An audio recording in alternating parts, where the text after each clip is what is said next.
నువ్వు నిజంగా లేపబడిన వాడువైతే, క్రీస్తు రక్తంలో కడగబడిన వాడువైతే, ప్రభు ఈరోజు చెప్తే మాట ఒకటే, నీవు ఆయన వెతుకుతా ఉన్నావు కదా, వెతికేవాడివి పై ఉన్న వాటిని వెతుకు. ఈ భూ సంబంధమైన వాటిని వెతకకు. ఈ క్షయమైపోయాయి, ఇన్ని చేతుల్లోంచి కొద్ది దినాలు జారిపోతాయి, పాడైపోతాయి. ఇవి కాదు నువ్వు వెతకవలసింది, శాశ్వతమైనది, నిత్యత్వానికి వారసుడైన ప్రభుని వెతుకు. అందుకే పై ఉన్న వాటిని మీరు వెతకండి కానీ కింద ఉన్న వాటిని మీరు వెతకరు. ఏమి వెతుకుతున్నాం మనం? భూ సంబంధమైన వాటి కొరకేనా? సముద్ర ఆధరికి వెళ్ళిన యేసు ప్రభుని ఎత్తుక్కుంటూ వచ్చింది ఎందుకో తెలుసా?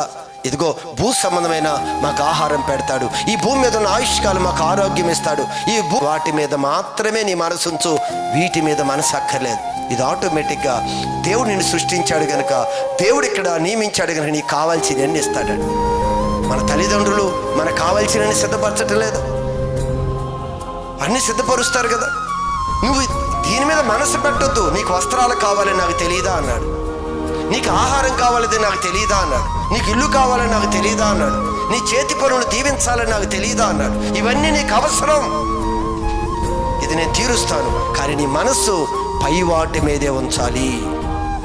పైన ప్రభు ఉన్నాడు, సర్వాధికారి అయిన దేవుడు ఉన్నాడు, వాటి మీద నువ్వు గురి పెట్టుకొని నువ్వు వెతకగలిగితే ఖచ్చితంగా రేపు దినాన్ని అక్కడికి మనం చేరుకుంటాం.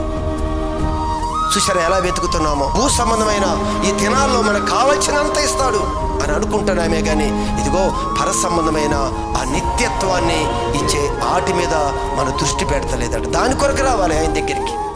ఆయన ఎక్కడున్నాడో మనం అక్కడ ఉంటామని చెప్పాడు ప్రభు. అదే చెప్పాడా, నేను ఉండు స్థలములో మీరు కూడా ఉండులాగున నేను వచ్చి మిమ్మల్ని తీసుకొని వెళతాను. నీవు ఒకవేళ పై వాటి మీద దృష్టి ఉంటే అక్కడ తీసుకుని వెళ్తాడు ఆయన. లేదు ఈ భూమి మీద ఉన్న వాటి మీదే నీ దృష్టి ఉంచితే ఆయన అక్కడికి తీసుకొని వెళ్ళాడు. ఇక్కడ ఇస్తాడు, ఇక్కడ హాయిగా తిని తృప్తి పొంది ఉద్యోగాలు చేసుకొని పిల్లలకని మంచి కుటుంబంగా హ్యాపీగా ఇక్కడ ఉండొచ్చు. ఆయన ఎందుకు వస్తానన్నాడో తెలుసా? అక్కడ ఉండటానికి. నేను ఉండు స్థలములో నీవు ఉండులాగులా నేను వచ్చి నిన్ను తీసుకొని వెళతాను. అందుకే ప్రభు వాక్యం చెప్తుంది,